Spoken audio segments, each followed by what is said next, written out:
Muy buenos días, les saludo a todas las personas que nos siguen con la paz del Señor. Que Dios sea bendiciéndonos. Hoy estamos en el primer domingo del mes de octubre, es nuestro culto de Santa Cena.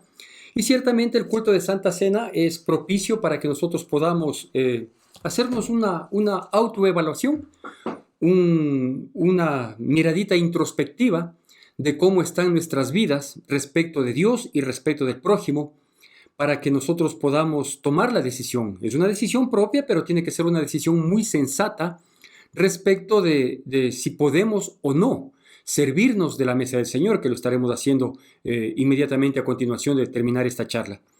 Así que siempre es menester que nosotros podamos tener este tiempo de Santa Cena con mucha honestidad, con total sinceridad y actuar de la manera que corresponda, de acuerdo a lo que el Espíritu Santo de Dios refleje a cada uno de nuestras vidas. Bueno, quiero partir con un par de frases que se ha escuchado últimamente. Ya las nuevas generaciones ya no son muy partícipes de aquellas frases célebres, repetitivas que tenían antaño nuestros progenitores, nuestros antepasados, nuestros abuelos, nuestros padres. Pero creo que en esta vez voy a hacer uso de algunas de estas frases que solían decirnos nuestros padres. Por ejemplo, una de ellas decía que la historia, y cuando nos enseñaban en el colegio, nos decían así, que la historia es importante porque la historia nos permite saber de dónde venimos y por lo tanto hacia dónde vamos, ¿sí? Entonces, si alguna vez yo fui profesor de historia en el colegio en el que yo me eduqué, tuve el privilegio de poder ser profesor unos 3 años, poco más quizás, no recuerdo bien, y algún alumno me preguntó, me dijo, ¿y por qué tenemos que estudiar la historia del Ecuador que yo daba esa materia? Yo le dije, porque la historia nos permite saber de dónde venimos y por lo tanto hacia dónde vamos. Y es la verdad, es la verdad. Otra de las frases, o la otra frase que quiero comenzar mencionando, es que muchas veces la historia se repite. Y es verdad. Hay quienes dicen, por ejemplo, que la historia de las naciones, ¿sí?, tienen ciclos, tienen periodos en los que hay un volver a vivir, ¿sí?, un volver a enfrentar a veces las mismas circunstancias políticas, a veces los mismos problemas, etcétera, etcétera. Entonces, sí, a veces la historia se repite. Con este antecedente, quiero comentarle un poquito la historia del pueblo de Israel, o una parte de la historia del pueblo judío, del pueblo de Israel, que en un momento, por causa de su desobediencia y a pesar de la insistente reproche, advertencia, llamado de atención de los profetas, al no hacer caso, pues fueron llevados en cautiverio, al cautiverio babilónico o de los caldeos. Y en ese cautiverio ellos permanecieron alrededor de 70 años. Estos 70 años habían sido advertidos por los profetas, y claro, quienes descendieron al cautiverio babilónico, quienes tuvieron que enfrentar la situación ahí crítica, dura, difícil, no habían tomado en consideración esos 70 años, pero sí algunos de sus profetas, como por ejemplo Daniel. Daniel supo que ya se estaba por cumplir el tiempo del cautiverio de su pueblo en Babilonia, que claro, luego pasó del imperio babilónico, pasó al imperio medo-persa, luego al griego, y etcétera, etcétera, ¿no es cierto? Pero cuando estaban en el imperio medo-persa, se cumplieron ya los 70 años, y el pueblo comenzó, algunos que habían nacido inclusive en el cautiverio, comenzaron a tener ese anhelo, ese deseo ferviente de volver a su tierra. Y Dios les había dicho desde mucho tiempo atrás, a través de los profetas, a través de las personas que eran guías espirituales, les había dicho que cuando regresen tienen que hacer dos cosas específicamente. La una cosa es que tenían que reconstruir el templo, porque el templo de Jerusalén era el baluarte del pueblo judío, era su estandarte, era más que su carta de presentación, era el corazón y la esencia de este pueblo, el templo, ¿no es cierto? Entonces dijo, vayan, reconstruyan el templo, los muros de la ciudad y la ciudad, es decir, sus casas, aquellas que habían sido quemadas, aquellas que habían sido destruidas por Nabucodonosor y sus ejércitos 70 años atrás, ¿no es cierto? Entonces hubo un primer grupo, por decirlo así, que lo menciona el libro de Esdras, que lo menciona algunos de los profetas, uno de ellos, queremos topar unos pocos versículos y que va a ser la base de nuestra predicación. Digo, algunos de ellos regresaron en un primer grupo, ¿sí? Y volvieron con mucho júbilo, con mucha disposición, con muchos obstáculos, con muchos problemas también, pero respaldados por Dios, ¿sí? Y respaldados por el rey Ciro de Persa, luego Darío y Artajerjes, y etcétera, etcétera, ¿no es cierto? Pero ellos regresaron con júbilo, pero sobre todo regresaron con un objetivo muy claro, ¿sí? Y es importante destacar no solo el objetivo, sino el orden en el que les fue dicho. Les dijeron que ellos regresen para reconstruir el templo y sus puertas, ¿sí? Los muros de la ciudad y la ciudad, es decir, las casas, ¿sí? En donde habitaban sus antepasados, donde habitaron sus antecesores que fueron llevados en cautiverio. No todos fueron llevados en cautiverio, algunos de ellos, los menesterosos, los pobres, los ancianos, los discapacitados, ellos quedaron en la ciudad de Jerusalén porque no representaban ninguna amenaza para el imperio que había conquistado, para el imperio babilónico. Entonces, pero la ciudad estaba destrozada, destruida, el magnífico templo que había sido construido por Salomón estaba destruido, todos sus tesoros fueron sacados, fueron robados, fueron llevados a los templos de los dioses, de los ídolos abominables, babilónicos, etcétera, etcétera.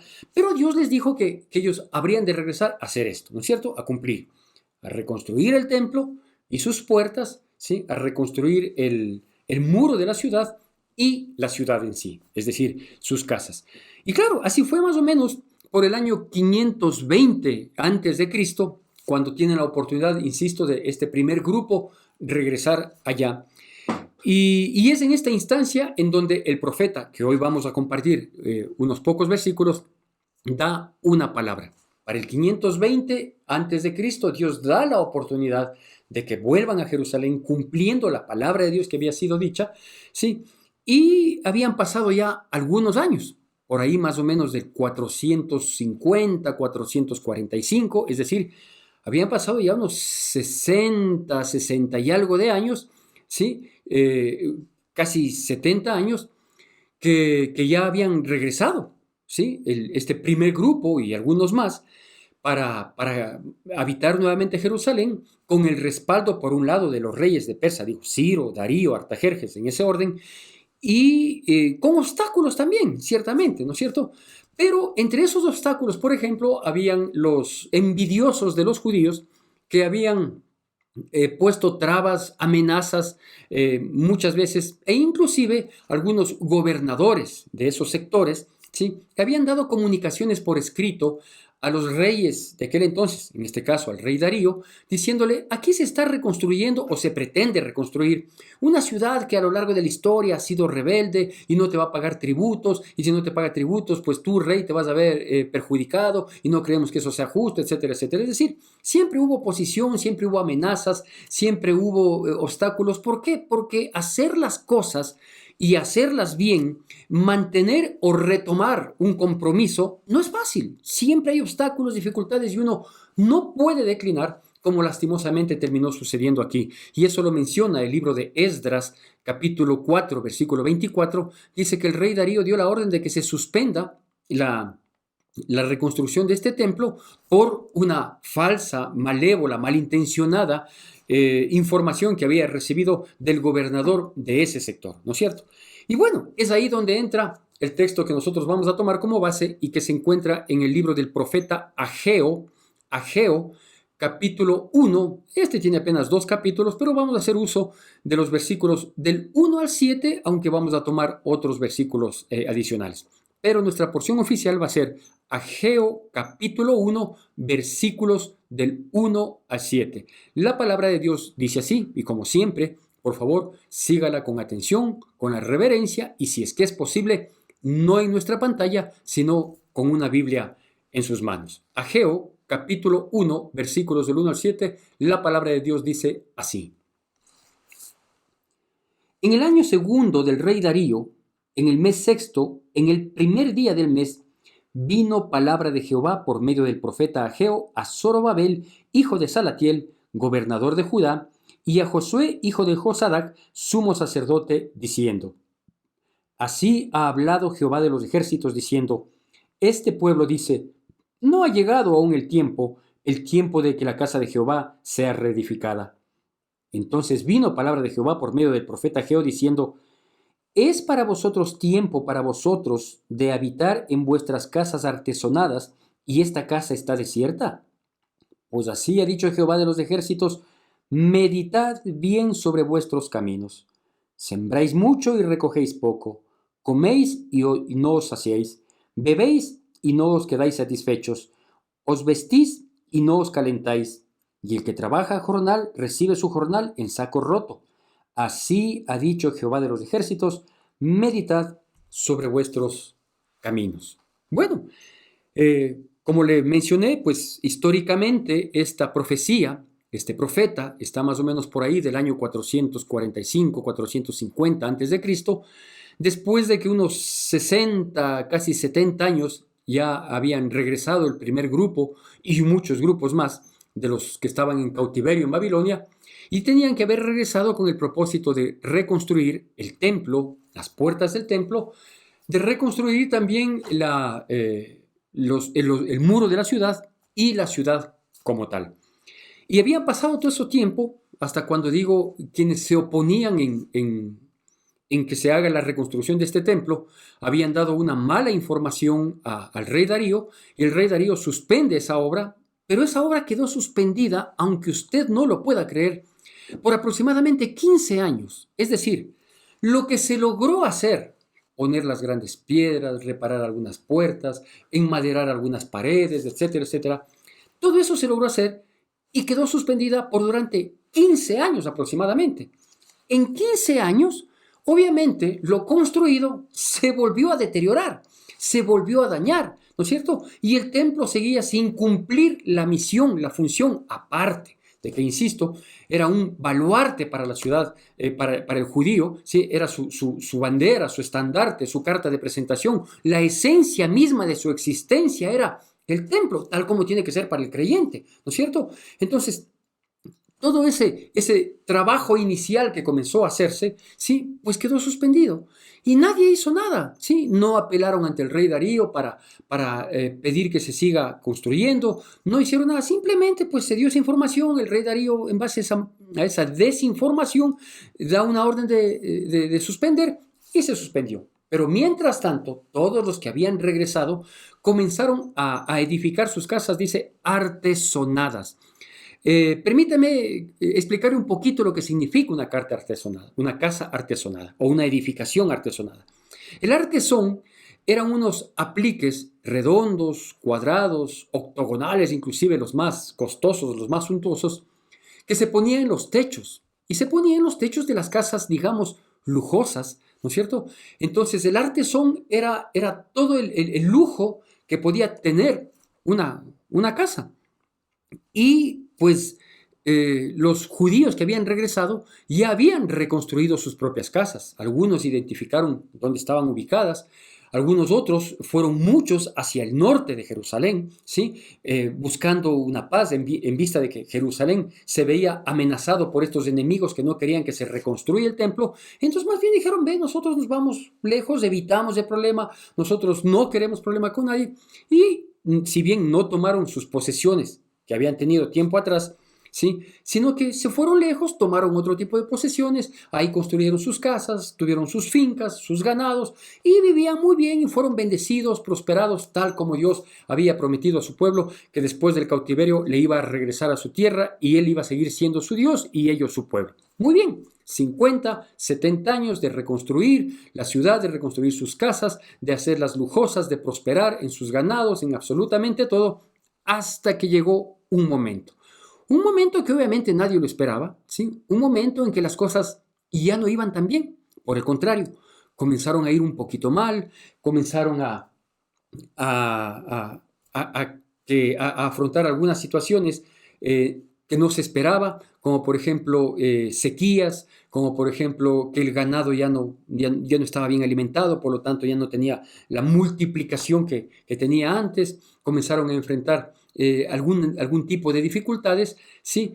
Y claro, es ahí donde el profeta Ageo se manifiesta para llamar la atención al pueblo, ¿no es cierto? Para hacerle un acuerdo al pueblo, para decirle cuál era el sentimiento que Dios estaba teniendo con este pueblo respecto del propósito que se había adquirido, ¿no es cierto? Recuerde, el propósito era que regresen a Jerusalén para reconstruir el templo y sus puertas, los muros de la ciudad y la ciudad.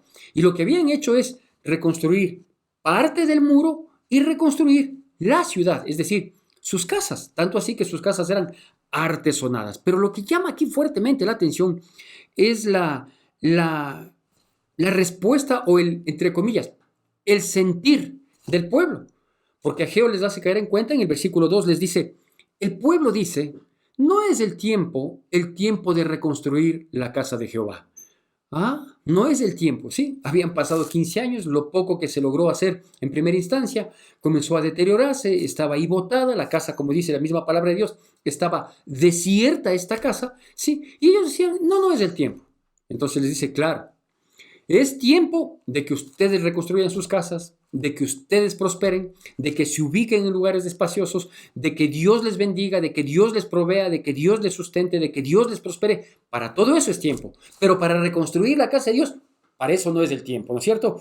La pregunta es, a esa época, en otras épocas y en esta época es, ¿y cuándo es el tiempo de preocuparse por la obra de Dios? ¿Cuándo es el tiempo de preocuparse por la casa de Dios, por el templo de Dios, por la congregación de Dios? Claro, cada quien hace lo suyo, ¿no es cierto? Cada quien busca su bienestar, su comodidad, su mejor vivencia, etcétera, etcétera. Y cuando dice, hagamos algo por la iglesia, hagamos algo por el templo, dicen, no es tiempo todavía. Claro, y hay un sentir generalizado, y como el sentir es generalizado, entonces es de Dios. Pues déjeme decirle que Dios no trabaja con sentires generalizados, ni tampoco es democrático para pedir opinión y decir, ¿qué opina la mayoría de todos ustedes? ¿Será de sostener la casa de Dios? ¿Será de sustentar el templo? ¿Será de velar por la congregación? Y claro, la mayoría va a decir, no es tiempo todavía. Y aquí les llama la atención en el versículo 2, como acabamos de ver, cuando dice, claro, no ha llegado el tiempo, dice el pueblo, ¿sí? Y en el versículo 4 les exhorta y les dice, claro, pero sí ha llegado el tiempo de que ustedes se beneficien, de que ustedes hayan recibido no solo la bendición de Dios de poder volver a Jerusalén, no solo que regresaron con cartas de autorización por parte del rey Ciro, del rey Darío, ¿no es cierto? No solo que ante las amenazas, problemas y dificultades Dios les ha guardado y por eso han podido reconstruir sus casas, mas no así la casa de Dios. O sea, ha sido tiempo para la prosperidad, la bendición y el sustento de ustedes, ¿sí? Y de la casa de Dios no es tiempo. No es tiempo, ¿no es cierto? Y ahí les muestra la consecuencia que comenzaron a vivir. Les dice, claro, la consecuencia que está en el versículo 6, que lo leímos nosotros, dice, claro, ahora ustedes se dan cuenta de que siembran mucho y recogen poco, de que comen, ¿sí? Y no se sacian, de que beben y no están satisfechos, ¿sí? De que se visten y no se calientan, y de que los que trabajan a jornal, hoy podríamos decir, y de los que trabajan a sueldo, y de los jubilados que gracias a Dios en medio de la pandemia han seguido recibiendo su jubilación, sí, todo cae en saco roto. Entonces, claro, digo, cuando a ellos les comenzó a pasar esto, ¿sí? Esta consecuencia de que estaban tan bien, de que por fin habían regresado a Jerusalén, su baluarte, ¿no es cierto? Por fin estaban en la tierra que a ellos les pertenecía, por fin ellos habían retomado esa tierra, Dios en su infinita misericordia y favor les había devuelto esa tierra, porque además entraron haciendo un censo para ver la genealogía de cada uno y ver la posición que les correspondía. Algunos, inclusive mucho más santos, decidieron alejarse del templo, ¿no es cierto? Porque el templo estaba en Jerusalén y ahí había el peligro, ahí había la amenaza, ahí es donde estaban los enemigos. Pero como estos eran tan santos, la mayoría de ellos inclusive, eran tan santos, tan buenos que dijeron, sí, nosotros no queremos problema con nadie, más bien nos vamos hacia el norte. Así, entonces ahí ni hacemos problema ni nos hacen problema. Oiga, y todo lo que había que hacer en el templo y los sacrificios que había que ofrecer en el templo seguían postergados. Claro, ¿por qué? Porque los sacrificios implicaba gasto, pues, para las personas. Implicaba que den de sus ganados lo mejor, un macho de un año sin falla, ¿no es cierto? tenían que ofrecer sacrificios de mañana a tarde. En las fiestas solemnes tenían que ofrecer sacrificios y todo eso era dar. Ellos tenían que dar. ¿Pero por qué tenían que dar? Porque antes habían recibido, pues. Porque habían recibido, tenían que dar. Pero fueron muy santos, ¿no es cierto? Entonces unos dijeron, no podemos ofrecer sacrificio. ¿Por qué? Porque la casa de Jehová no está reconstruida. ¿Y por qué no está reconstruida? Porque no es tiempo de que sea reconstruida, ¿sí? Y los otros que no ofrecen es que ellos se fueron lejos, pero les podemos avisar, apenas la casa esté reconstruida, les vamos a avisar para que ellos vengan a ofrecer sus sacrificios, holocaustos, en gratitud a Dios. Pero si la casa no estaba reconstruida, ¿cuándo iban a ofrecer? ¿Cómo iban a ofrecer? Entonces, cuando uno pretende burlarse de Dios, es decir, cuando uno solo recibe y no da lo que a Dios le corresponde, cuando uno altera el orden de las cosas. Por eso yo insistí en que Dios les había dicho, regresan a Jerusalén, yo le volveré a mi pueblo a su tierra, yo le devolveré su tierra a mi pueblo, ¿sí? ¿Para qué? Para que reconstruyan el templo, sus puertas, el muro de la ciudad y la ciudad, ¿no es cierto? Pero no, ellos regresaron, reconstruyeron medianamente el muro, ¿sí? Comenzaron a reconstruir algo el templo, unos pocos que estaban ahí sin hacer nada, ¿no es cierto? Quizás los que no habían ubicado dónde les correspondía su heredad, su propiedad, de acuerdo a sus antepasados, 70 años atrás. Otros, en cambio, se fueron lejanos de Jerusalén, ¿no es cierto? Pero todos tuvieron la vida, la provisión y la paz para reconstruir sus casas, que además las hicieron artesonadas, o sea, lujosas. Y la iglesia, y la congregación, y el templo, y lo primero que Dios les había dicho, las puertas para dar seguridad al templo de Dios. Eso se olvidaron, ¿no es cierto? Y claro, si usted quiere saber un poco más de este pueblo, que gracias a Dios no es el nuestro, o espero que no lo sea, ¿sí? Inclusive, este pueblo en el capítulo 2, tiene apenas 2 capítulos de esta profecía maravillosa, muy práctica de Ageo, inclusive dice que cuando se reinauguró el templo, luego que fueron llamados, exhortados, despertados en espíritu, dice la palabra de Dios, como ya vamos a ver en los versículos adicionales, dice que hubo un gran bullicio, un bullicio de llanto, ¿sí? Y un bullicio de júbilo. El bullicio de júbilo era por la reconstrucción del templo, ¿no es cierto? ¿Quiénes hacían ese bullicio de júbilo? Los jóvenes que habían nacido en Babilonia y que regresaron, es decir, los que no conocieron la casa de Dios anterior, el templo anterior de Dios. Entonces, al ver reconstruido que se logró culminar, entonces ellos gritaban de júbilo, de alegría, de satisfacción, de plenitud.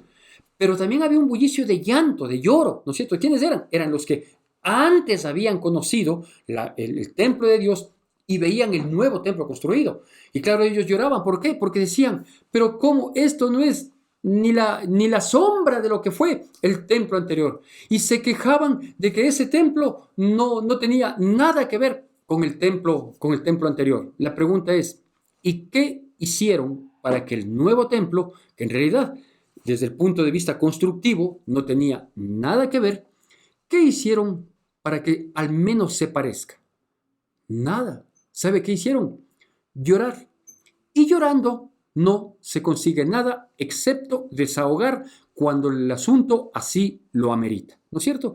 Entonces, claro, uno ve a este pueblo, ¿no es cierto?, que comienza a vivir una situación difícil. ¿Por qué? Porque sembraban mucho y cosechaban poco, porque comían y no se saciaban, porque bebían y no quedaban satisfechos, porque se vestían y no se calentaban, porque los que ganaban un sueldo, un jornal, sí, caían en saco roto, es decir, se les hacía agua la plata en las manos, ¿sí? Y hay algo más que quiero añadir también y que va a salir en pantalla. En el versículo 9 de este mismo capítulo 1 dice así, otras consecuencias adicionales. Y dice así, versículo 9 del capítulo 1 de este mismo libro de Ageo. Buscáis mucho y halláis poco, y encerráis en casa y yo lo disiparé en un soplo. ¿Por qué? Dice Jehová de los ejércitos, por cuanto mi casa está desierta y cada uno de vosotros corre a su propia casa. Ahí está. Entonces, dice, inclusive quienes quieren encerrarse en su casa, dicen, no, yo vivo mi vida, yo a mí que no me molesten, yo no hago mal a nadie, yo, dice, te encierras y crees que vas a vivir con lo que tienes o con lo que has acumulado o con lo que normalmente posees. Sí, yo de un soplo voy a hacer eso. ¿Por qué? Porque uno no puede ser ingrato, ¿sí? Con quien le da todo, de quien todo se recibe. Ya le digo, ellos tuvieron el privilegio de volver de la cautividad. Algunos que habían salido y volvieron, es decir, personas de más de 70 años, ¿sí? Que salieron y pudieron regresar a su heredad, a su ciudad, a su templo, ¿no es cierto? Otros que nacieron en el cautiverio y que posiblemente ya se hicieron la idea de ser esclavos toda la vida y tuvieron la oportunidad de regresar.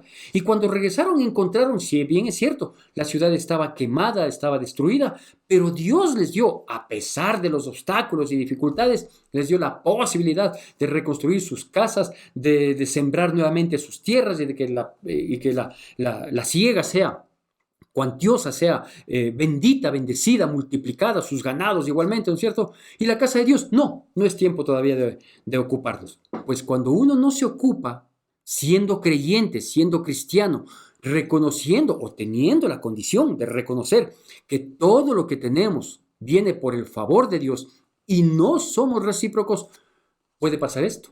Tanto lo del versículo 6 como lo del versículo 9, ¿no es cierto? Dice, y ahora, ¿cómo le llamamos a esta prédica que estamos por terminar? A esta prédica le vamos a llamar tal como se repite dos veces en este contexto. En el versículo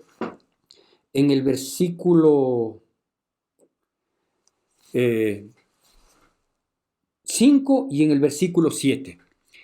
Meditar bien sobre vuestros caminos. Meditar bien sobre vuestros caminos. Así se va a llamar esta prédica. ¿Por qué? Porque como creyentes, como hijos de Dios, como beneficiarios de su bondad, a pesar de la pandemia, de las dificultades, del sin trabajo y de todas las cosas que nos ha tocado vivir y que aún las seguimos viviendo, no nos ha faltado. Y si no nos ha faltado y hemos podido ser sustentados, creo que lo menos que podemos ser es agradecidos con aquel que nos da todo. Por eso es que la Biblia dice, por ejemplo, en el último de los profetas, cronológicamente hablando, y que es un libro maravilloso, obviamente que lo recibe con gozo, un corazón dispuesto, dice, traed todos los diezmos y ofrendas al alfolí, y haya alimento en mi casa, ha dicho Jehová de los ejércitos, y probadme ahora en esto, dice Jehová de los ejércitos, a ver si yo no abriré las ventanas de los cielos y derramaré bendiciones hasta que sobreabunde, etcétera, etcétera, etcétera, ¿no es cierto? Entonces dice, ¿quieres recibir? ¿Quieres el sustento? Primero el alimento en mi casa. No te olvides, o sea, no pienses que tú tienes que escapar por tu vida y la casa de Dios. No es tiempo todavía. No es tiempo de hacer, no es tiempo de dar, no es tiempo de comprometer. No, no es tiempo, ¿sí? Evitemos las consecuencias del versículo 6 y del versículo 9. ¿Por qué? Vuelvo al inicio. Porque a veces la historia se repite. Y si la historia se repite, pues entonces nosotros debemos considerar unos pocos puntos con los cuales yo quiero terminar antes de pasar a la cena del Señor y servirnos si es que estamos a cuentas con Dios, ¿no es cierto? Y servirnos si es que estamos a cuentas con Dios. Hoy cada uno se sirve la cena del Señor en su propia casa.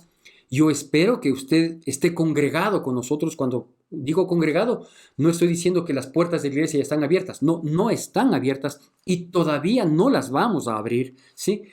Pero el congregarse es estar pendiente de lo que cada iglesia, ¿no es cierto? Quienes se congregan conmigo, ¿sí? Quienes se congregan con sus respectivos pastores, tienen que estar pendientes de lo que ellos digan, de lo que ellos hagan, de cómo les dirijan, de las instrucciones que den, ¿no es cierto? Y nosotros, por ejemplo, el domingo anterior, el miércoles anterior, ya advertimos que este domingo tenemos Santa Cena por ser el primer culto del mes de octubre, de tal manera que ya debíamos tener, o ya debemos tener listo, ¿no es cierto? Las copitas con el jugo de uva, el pancito recortado, todo, para que luego de la charla, que vamos a pasar a nuestro templo, a nuestra iglesia, ¿sí? Podamos juntos compartir la mesa del Señor. Pero como hoy no estamos congregados físicamente, pero sí en espíritu, entonces hoy no tenemos que impresionar a nadie. Si es que yo no creo que debo cenar, no creo que debo tomar el pan y la copa porque no estoy a cuentas con Dios, porque he fallado de una u otra cualquier manera que el Espíritu Santo nos redarguya, simplemente no lo hagamos. Si aquí a lo mejor algún rato lo hicimos por impresionar, por no quedar mal, ¿sí? Que Dios nos guarde, porque estábamos comiendo juicio y bebiendo por beber, ¿no es cierto? Pero hoy en casa creo que es preferible ser honestos. Siempre es preferible ser honestos. Termino con unos pocos puntos que quiero destacar. Primero, como corolario de esta situación. Primero, lo más importante en nuestras vidas es Dios y su obra. ¿Por qué su obra? Dios porque es Dios. ¿Y su obra? ¿Por qué? Porque nosotros somos parte de ella. Porque nosotros somos parte de ella. Adivine qué pensaban las personas que visitaban Jerusalén en esas épocas en que la casa de Dios estaba desierta. ¿Sí? ¿Por qué hubo tanta oposición de parte de los enemigos? Porque vieron que los judíos eran flojos. Gracias a Dios luego fueron despertado el espíritu de Zorobabel, que era el gobernador y quien estaba a la cabeza de este encargo, ¿sí? Josué, el sumo sacerdote, hijo de Josadac, también despertó en espíritu y algunos del pueblo con ellos y pudieron terminar la construcción. Entonces, el primer punto podemos decir, Dios es primero y su obra, ¿sí? Un segundo punto que podemos decir es que no puede haber un pueblo sustentado si es que el pueblo no sustenta la obra de Dios. Les repito, no puede haber un pueblo sustentado si es que el pueblo no sustenta la obra de Dios. ¿Por qué? Porque cuando no dependemos de Dios, el sustento que hoy tenemos, mañana se puede terminar. Podemos sembrar mucho, cosechar poco, comer y no saciarnos, beber y no estar satisfechos, vestirnos y no calentarnos, ¿no es cierto? Y recibir un sueldo y que caiga en saco roto. Es decir, es más lo que sale que lo que ingresa, ¿sí? Y muchas veces eso se lo ha vivido. Evitemos, si la historia se repite, evitemos. Y por último decir que la bendición y la prosperidad del creyente siempre debe verse reflejada en la obra a la que se pertenece. La bendición y la prosperidad del creyente siempre debe verse reflejada en la obra a la que se pertenece. Quiero invitarle, por favor, a que nosotros pasemos a la mesa del Señor, a agradecerle a Dios por el sacrificio de su Hijo Jesucristo, que sigue vigente hoy más que nunca, porque por ese sacrificio no solo que hemos recibido salvación, sino que recibimos sustento y bendición, a pesar de todo lo que ha tocado y todavía continuamos viviendo. Le invito, por favor, que pasemos a la mesa del Señor. Ven, Espíritu, ven y lléname, Señor, con tu preciosa unción. Porque yo recibí del Señor lo que también os he enseñado, que el Señor Jesús, la noche que fue entregado, tomó pan. Levantemos la mano que sostiene el pan. Bendito Señor, te damos gracias por este pan que previamente fue troceado y que nos recuerda el sacrificio cruento al que fue sometido nuestro Señor Jesucristo para rescatar nuestras vidas. Por eso lo bendecimos y te damos las gracias. Asimismo, después de haber cenado, tomó el pan y habiendo dado gracias, lo partió y dijo: comed, este es mi cuerpo que por vosotros es partido. Podemos comer del pan.